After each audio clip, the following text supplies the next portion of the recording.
हम गीता मलिक अहाँ सबके प्रणाम करै छी। हम आइ एकटा अहाँ सबके मूड़न के गीत सुनाबै छी। आशा करै छी अहाँ सबके नीक लागत। तहन अहाँ सब सुनियौ, सुनिकऽ वीडियो के लाइक कमेंट कऽ देब।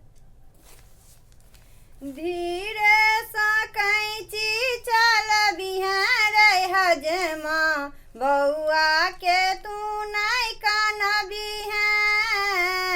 धीरे सँ कैंची चलबिहें रे हजमा, बौआ के तू नहीं कानबिहें। बौआ के पीसी हम तोरे जे देबौ, बौआ के पीसी हम तोरे जे देबौ।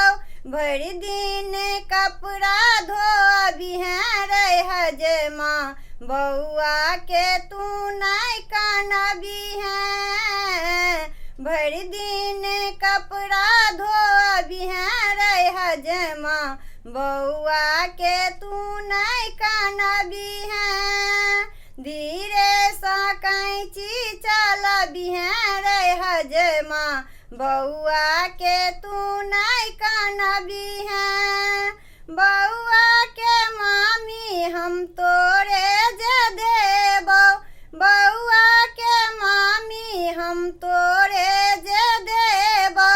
भरि दिन सिनेमा देखबिहें रे हजमा, बौआ के तू नहीं कानबिहें।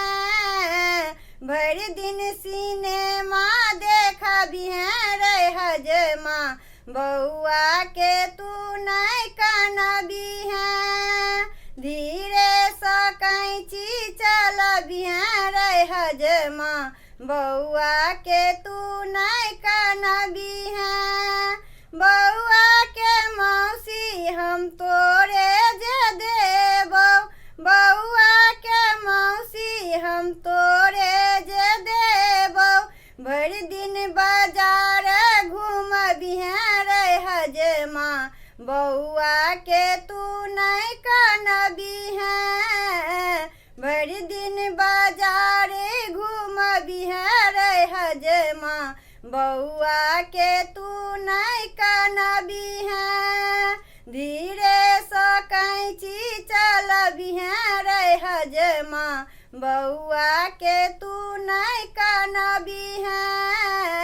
धीरे सँ कैंची चलबिहें रे हजमा, बौआ के तू नहीं कानबिहें।